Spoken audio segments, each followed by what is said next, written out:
शांति। ओम शांति। अब हम बाबा को याद करेंगे। मैं आत्मा त्रिकुटी के बीच में बैठी हूँ। निराकार रूप में बाबा को याद करिए। मन में कोई भी बात हो बाबा को बता दीजिए।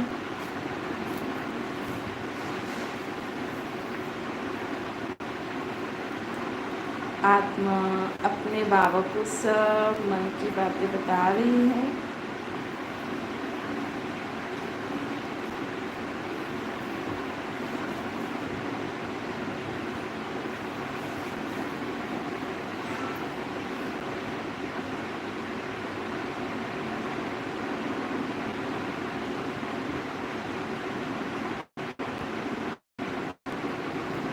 अब संकल्प करिए, मैं आत्मा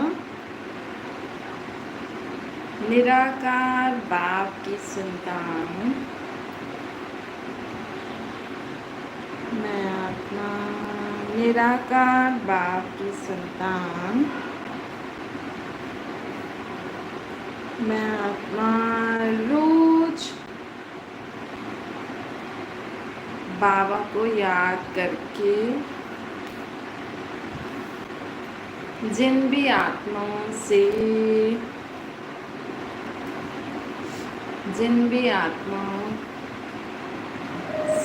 मैंने कुछ गलत बोला,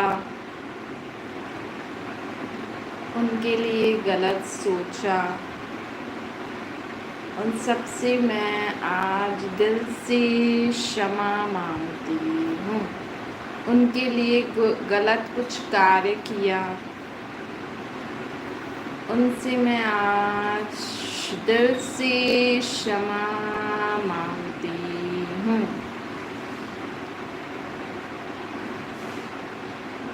बाबा को याद करके संकल्प करो,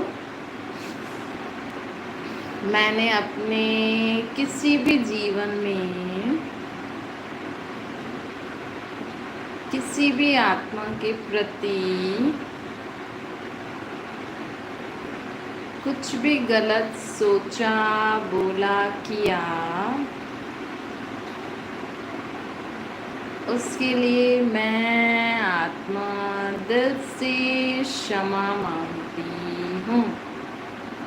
बाबा को याद करके अपने को आत्मा समझ के निराकार रूप में परमपिता परमात्मा को याद करके संकल्प करिए और दिल से संकल्प करिए।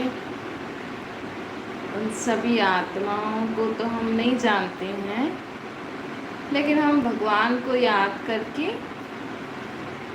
जिस भी आत्मा के प्रति मुझ आत्मा ने आज तक कुछ भी गलत सोचा, बोला, किया, उन सब से मैं क्षमा मांगती हूँ।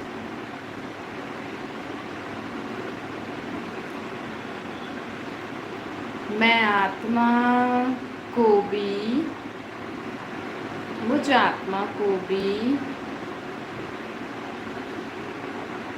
उन आत्माओं के कारण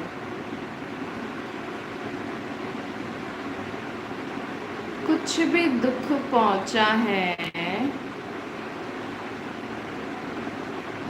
तो मैं उन सभी आत्माओं को भी क्षमा करती हूँ। मैं आत्मा के लिए भी किसी भी आत्मा ने कुछ भी गलत सोचा, बोला, किया, तो उन सभी आत्माओं को मैं आज क्षमा करती हूँ। अपने को आत्मा समझ के परमात्मा को याद करके संकल्प करो,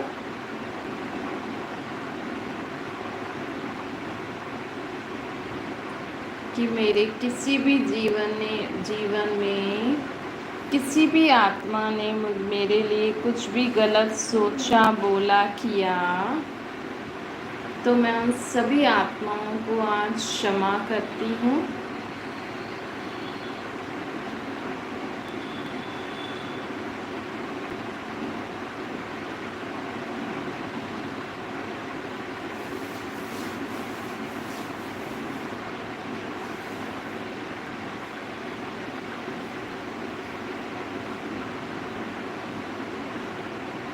बाबा को याद करके संकल्प करो, मैं आत्मा आज जो भी आत्मा से मेरा जो भी हिसाब किताब रहा हुआ है, अगर वो आत्माएं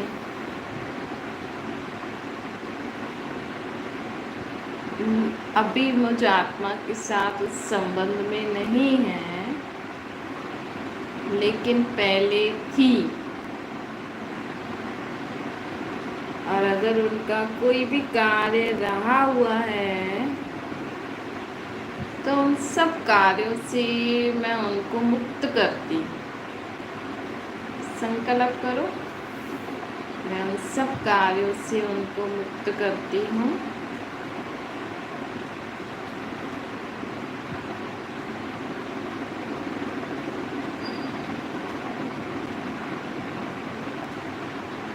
बाकी जो भी रहा हुआ कार्य है मैं उसको अच्छे से कर लूँगी।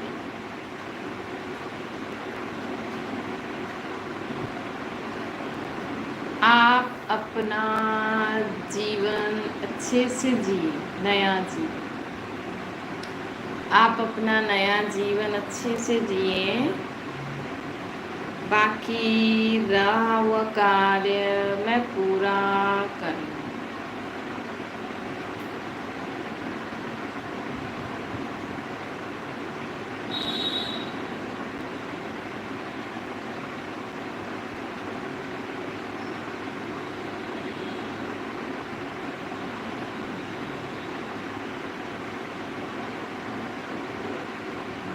मैं आत्मा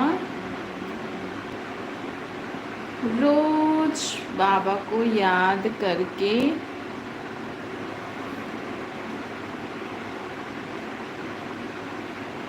जो भी आत्माएं मेरे संबंध संपर्क में आती हैं,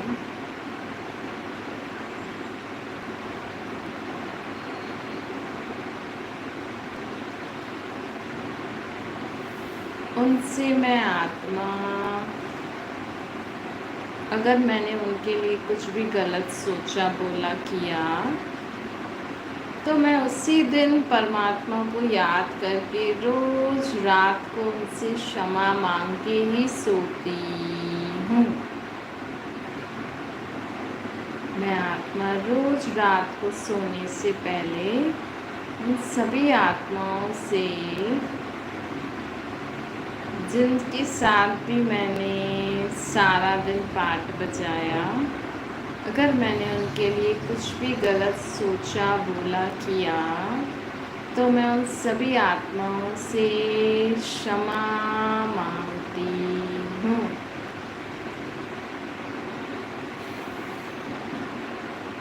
और उनको भी क्षमा करती हूँ। ऐसा मैं रोज करती हूँ, इसलिए मेरे ऊपर कभी भी कोई बोझ नहीं चढ़ता है।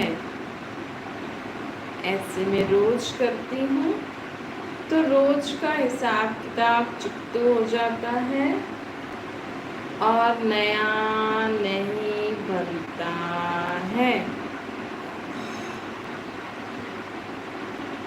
और मैं आगे के लिए भी सावधान रहती हूँ। बाबा को याद करके संकल्प करिए।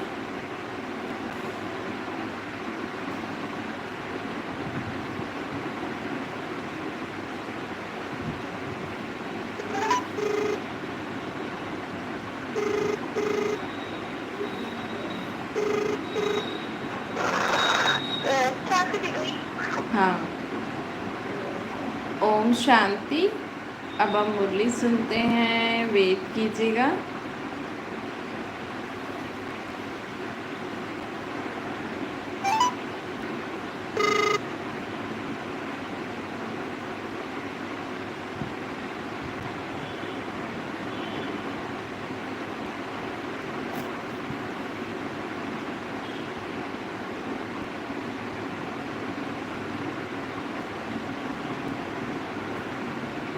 ओम शांति। ओम शांति।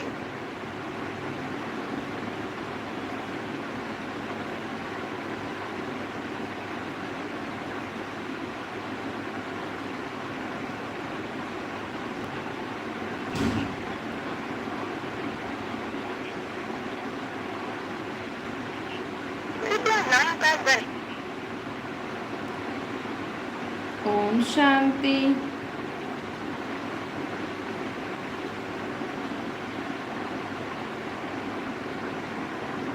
ओम शांति। सब 1 मिनट वेट कीजिएगा।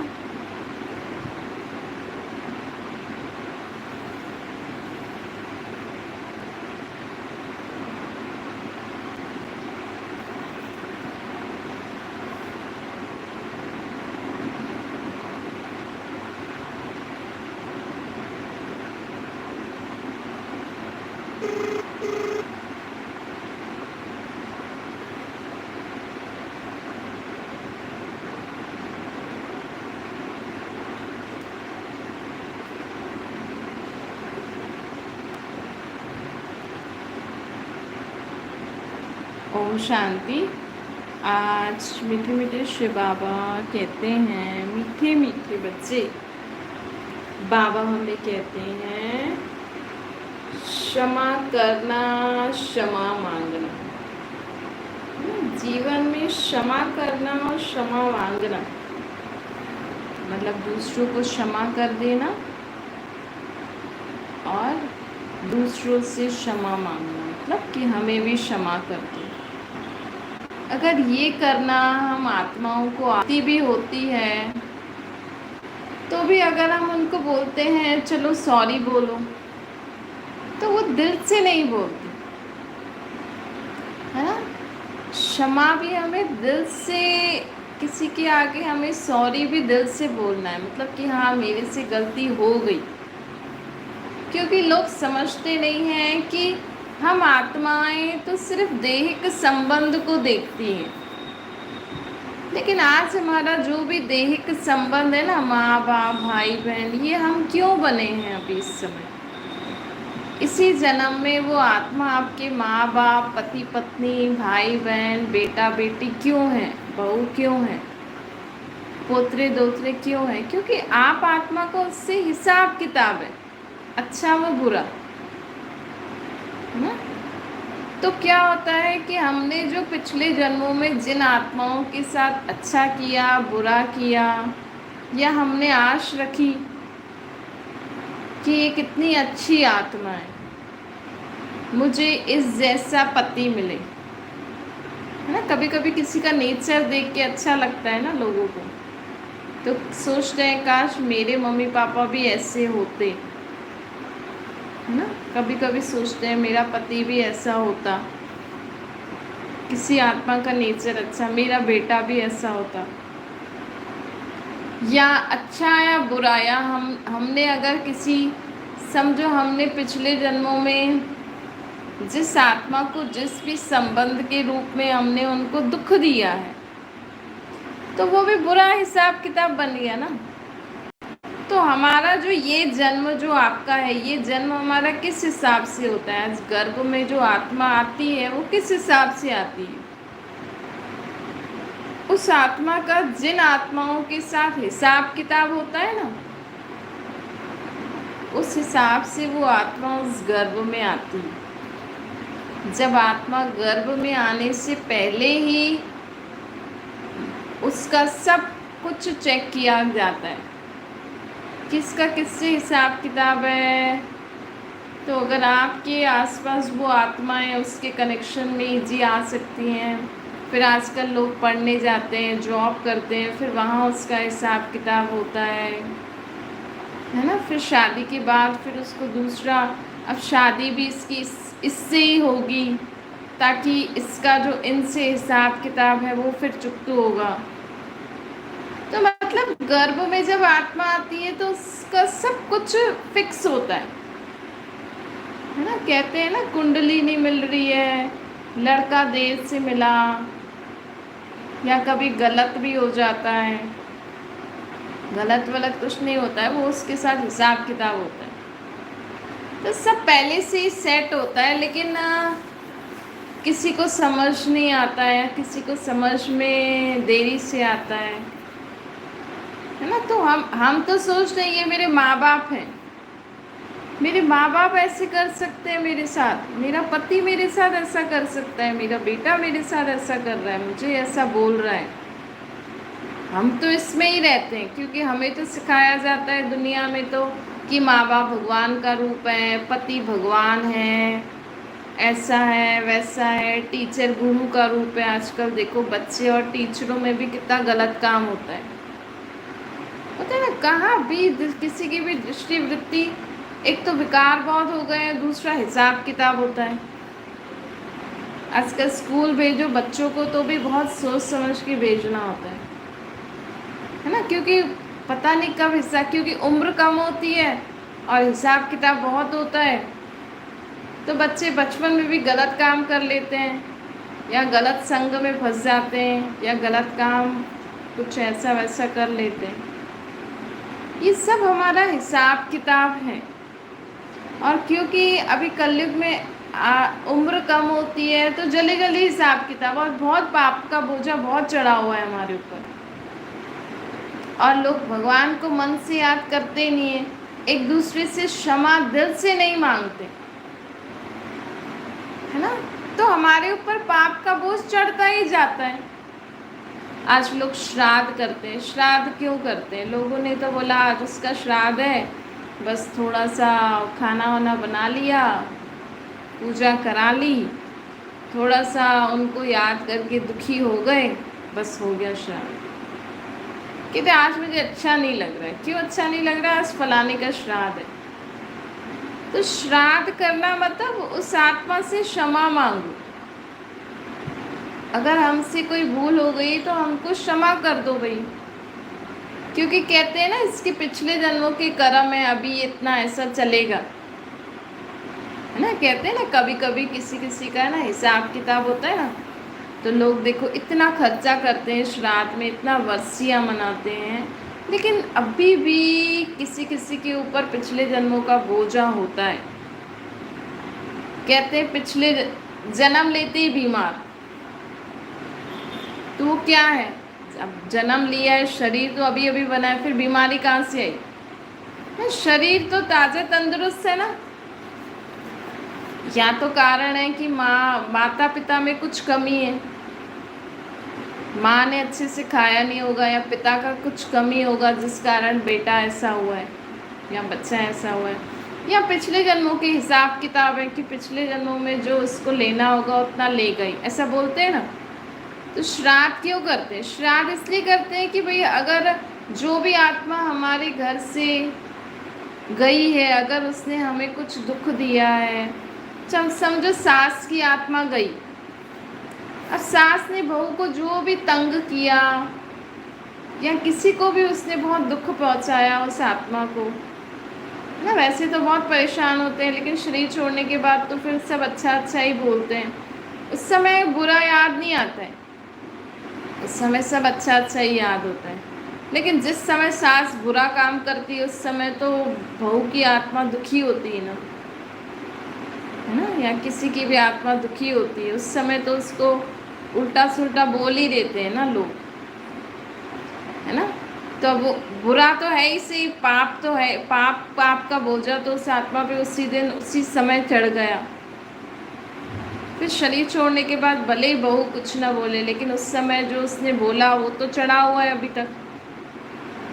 अब बहू इधर श्राद्ध तो कर रही है, लेकिन उसने दिल से अपनी सास की आत्मा को अभी क्षमा ही नहीं किया है, तो वो उसको दूसरे जन्म में भोगना पड़ता है। हाँ? तो आजकल दुनिया में लोग बस दिखावे की रीति रस्म करते हैं, लेकिन उस रीति रस्म का मतलब क्या है?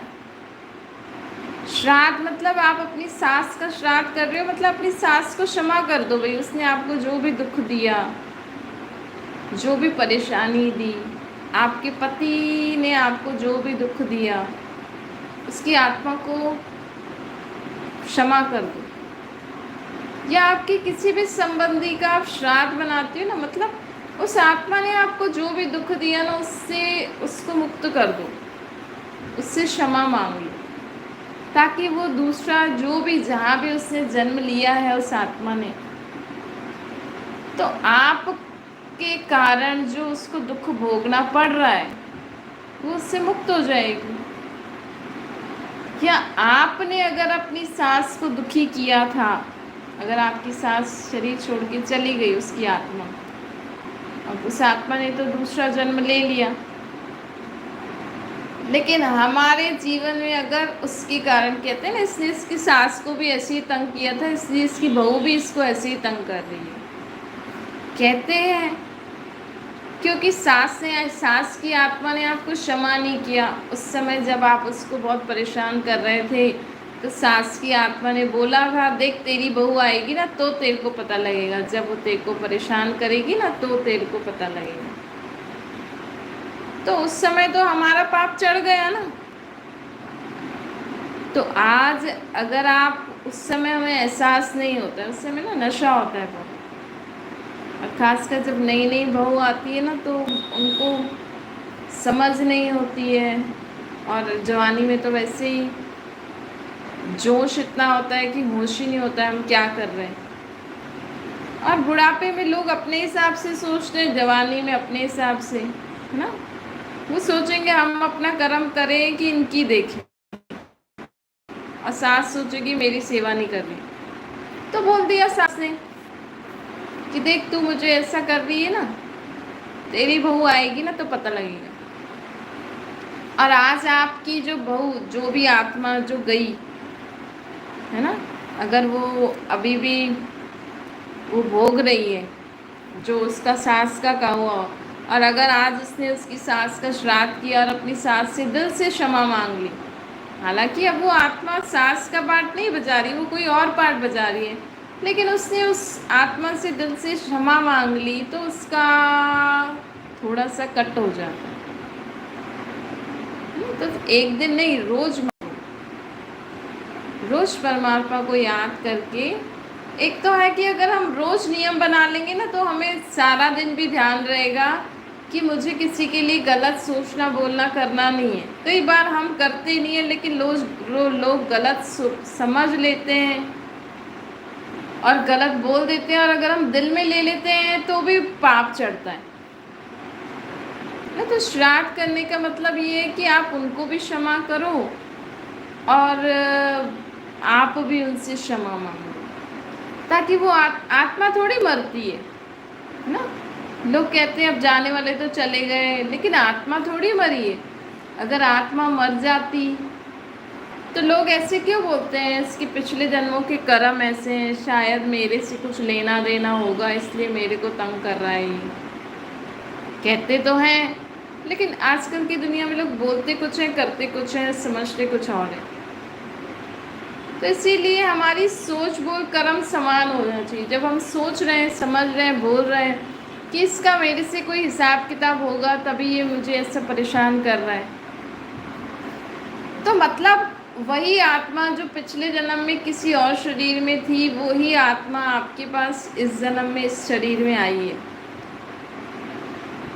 अब वो तो हमें पता नहीं कौन सी जन्म में क्या थी, लेकिन जब हम ये जो श्राद्ध का समय मनाते हैं, वैसे तो आप कभी भी किसी से सॉरी बोल दो, माफ़ी मांग लो, माफ़ कर दो, अपने पूर्वजों को याद करके उनको आगे जीवन में, आगे के जीवन के लिए दुआएं दो।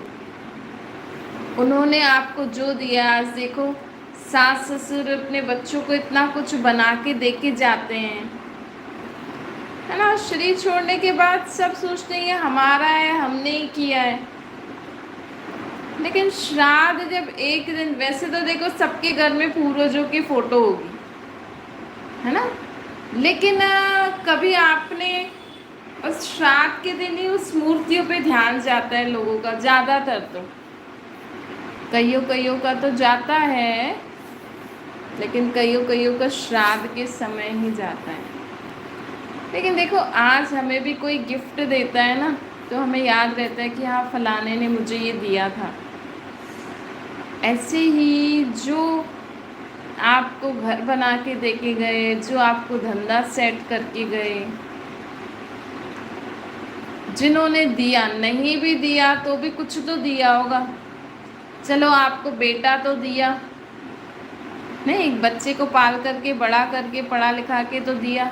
चलो पढ़ा लिखा कुछ भी नहीं है, चलो एक पति के नाम पे कोई कुछ तो दे के गई आपकी सास, भले आपको धन संपत्ति नहीं दे के गई, है ना।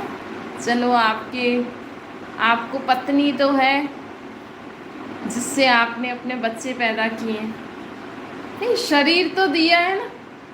चलो आप और कुछ नहीं, इसी का ही शुक्रिया मानो भाई, चलो उन्होंने मुझे शरीर दिया, उसके लिए शुक्रिया, है ना। ये शरीर तो आत्मा का घर है ना। तो चलो देखो, कोई हमें चीज़ देता है तो हमें हमेशा याद रहता है और हम उसका शुक्रिया करते हैं। स्पेशली अगर हमें किसी ने घर बना के दिया या घर रेंट पे दे दिया समय पर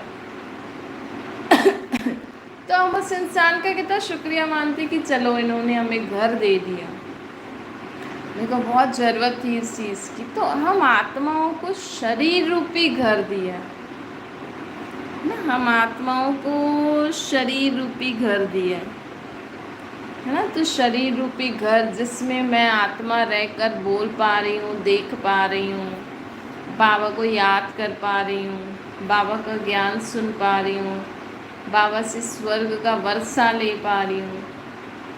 हालांकि मुझ आत्मा के भी कर्म होंगे अच्छे, तभी मुझे बाबा मिले हैं, लेकिन ये शरीर के बिना बाबा कहते हैं ना, हम ज्ञान भी नहीं सुन सकते, है ना। तो चलो वो तो मेरे पिछले जन्मों के कर्म हैं अच्छे, वो तो अपने हैं जो हमें बाबा और बाबा का ज्ञान समझ में आता है। नहीं तो लोग बोले ये क्या आत्मा आत्मा परमात्मा परमात्मा, नहीं, कोई नया अगर इस ज्ञान को सुने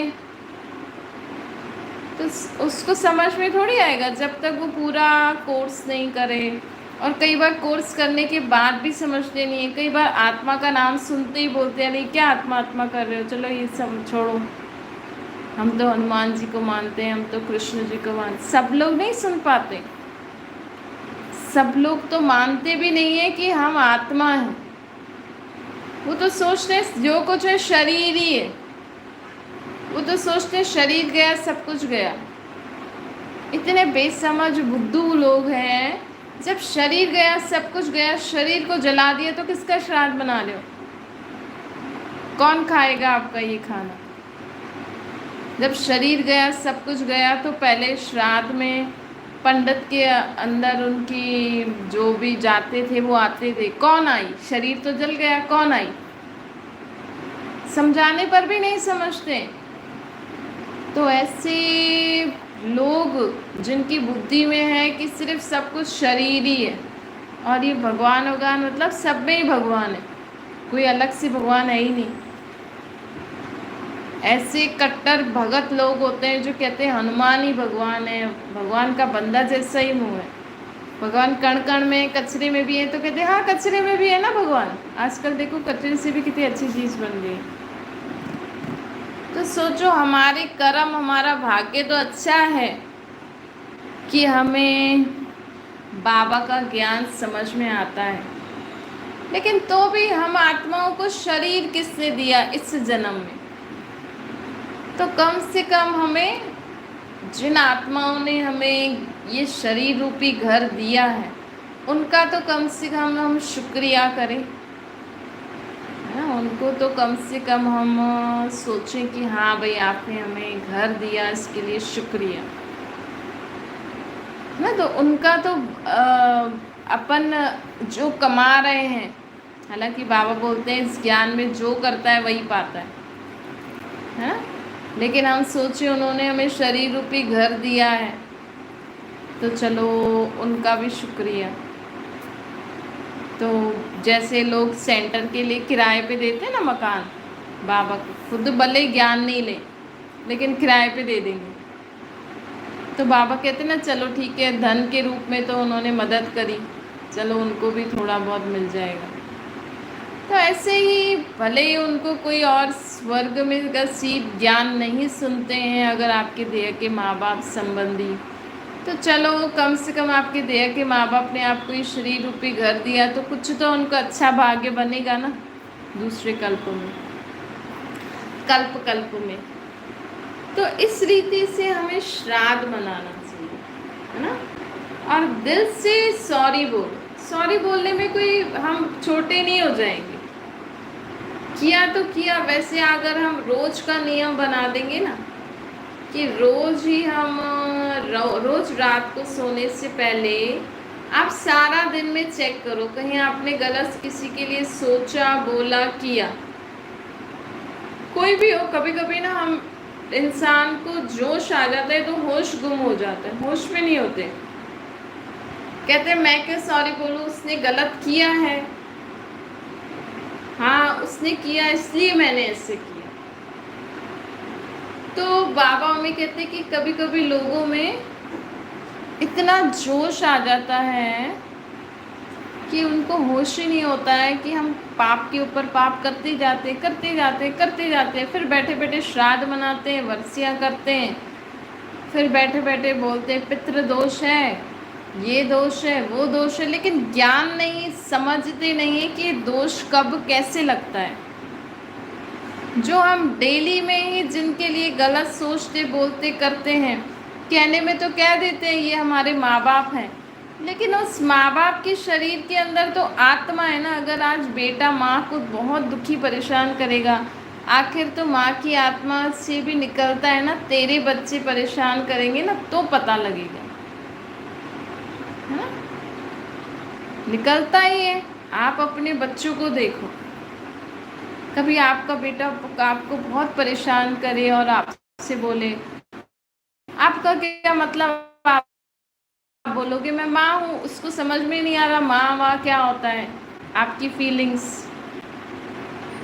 तो बोल देते हैं ना भाई तू जब बड़ा होगा, जब माँ बनेगी या बाप बनेगा ना, तब तेरे को पता लगेगा कि क्या दुख होता है, माँ को क्यों परेशानी होती है। इसका मतलब कि हम पहले से उनको ऐसा आशीर्वाद दे रहे हैं, या समझो जो भी दे रहे हैं, आशीर्वाद या श्राप दे रहे हैं, हम ऐसे नहीं बोल रहे हैं। लेकिन अगर हम उनको बोल रहे हैं और वो समझ नहीं रहा है, हम बोल रहे हैं हम तुम्हारी माँ हैं, मैं तुम्हारी ये फलानी हूँ, तुम्हें एहसास नहीं हो रहा कि तुम क्या कर रहे हो और मेरे ऊपर क्या बीतती है। जब तुम माँ बनोगी तब पता लगेगा, जब तुम्हारी बहू ऐसा करेगी तब पता लगेगा। कहते हैं ना कभी कभी अगर बहू मानती नहीं है, समझती नहीं है, तो कहते हैं ना जब तेरी माँ को परेशान करेगी ना तेरी भाभी, तब तेरे को पता समझ में आएगा कि सास का दुख क्या होता है। मेरा दुख समझ में नहीं आ रहा है तेरे को, लेकिन जब तेरी भाभी जब अब तेरी माँ को परेशान करेगी तब समझ में आएगा।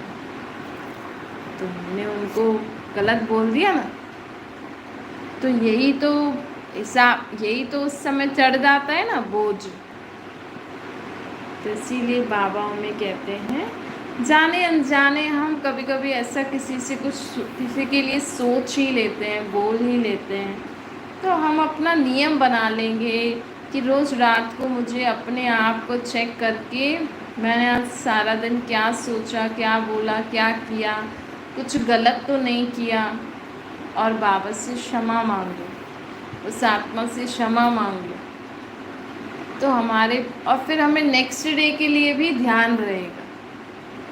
जब आत्मा ऐसे क्षमा मांगती है और खुद को चेक करती है ना, तो उसको दूसरे दिन ऑटोमेटिकली वो सावधान रहती है कि हम कुछ ऐसा आज नहीं करेंगे, है ना। हम तो बाबा में कहते हैं तो क्या होगा, रोज़ रोज़ का हमारा बोझ ख़त्म होता जाएगा। तो हम अगर ये सब बनाएंगे भी, करेंगे भी,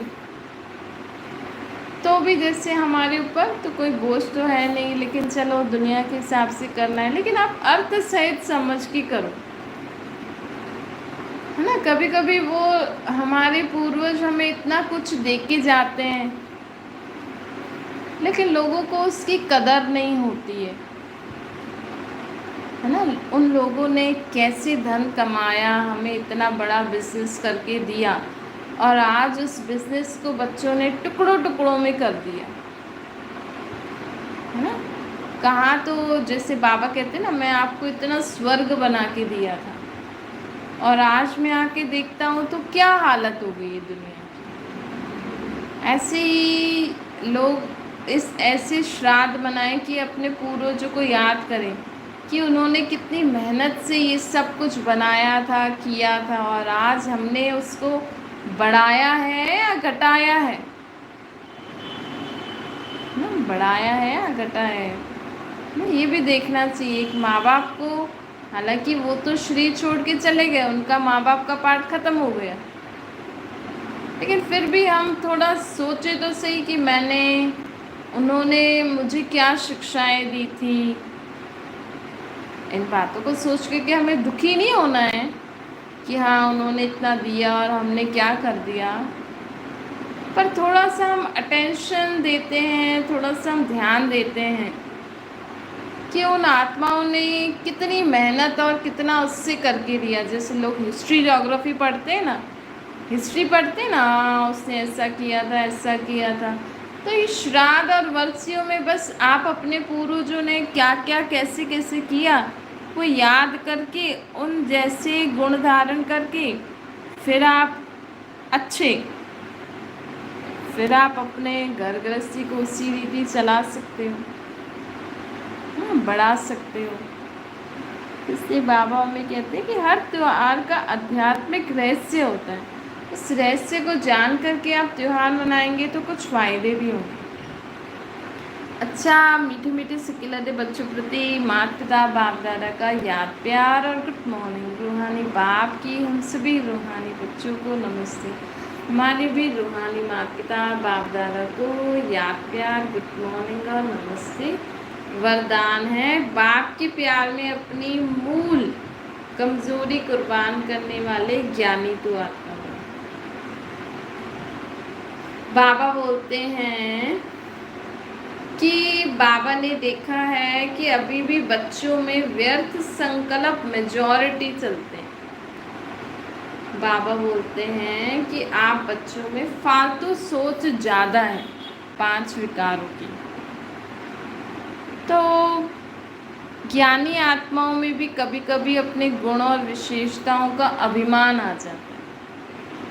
एक तो व्यर्थ संकल्प ज़्यादा है, दूसरा अपनी विशेषता और गुणों का अभिमान आ जाता है।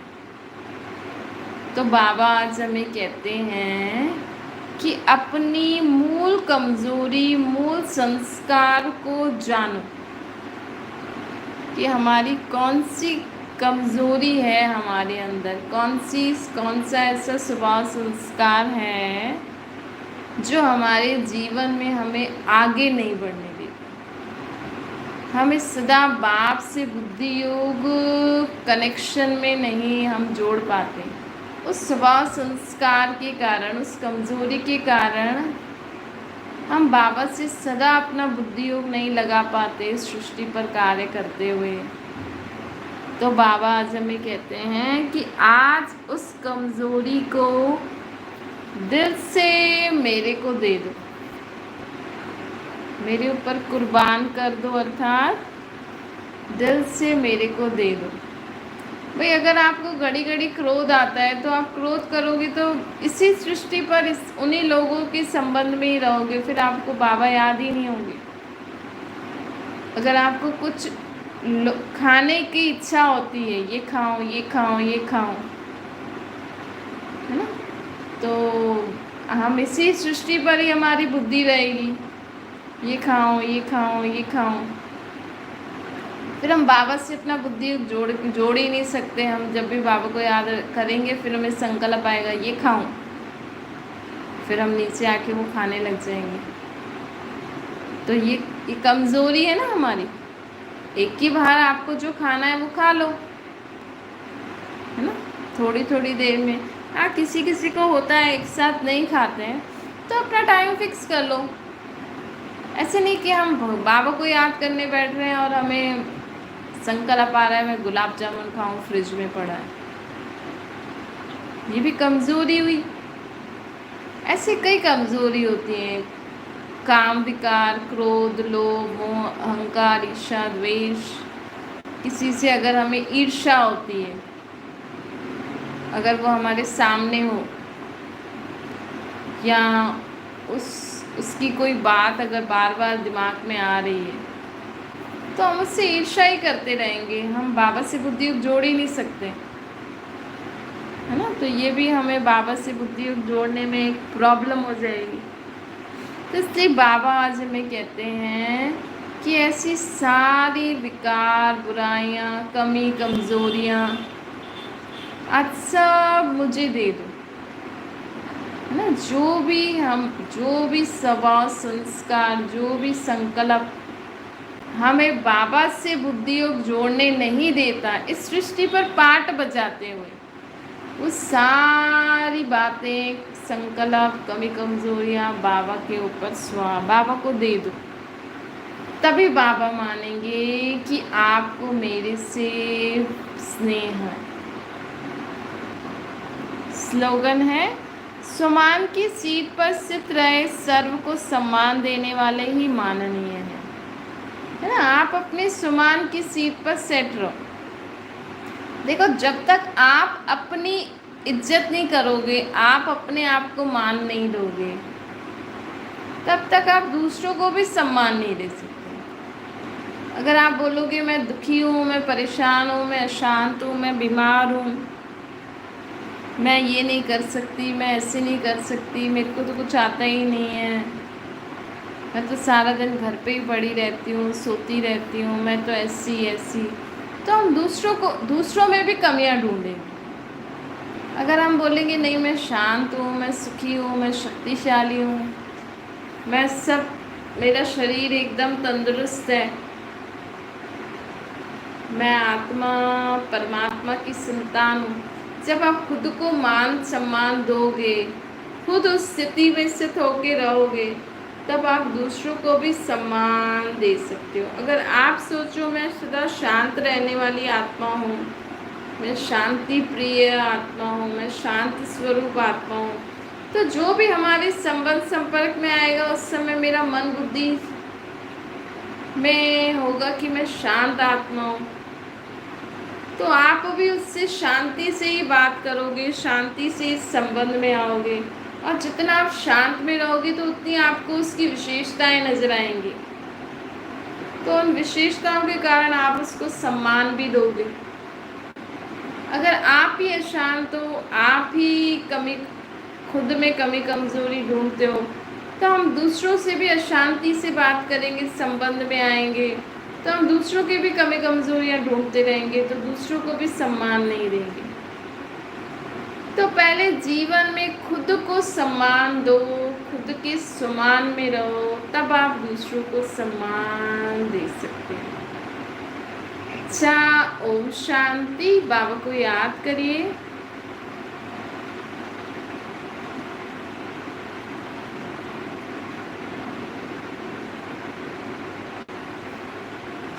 ओम शांति, ओम शांति।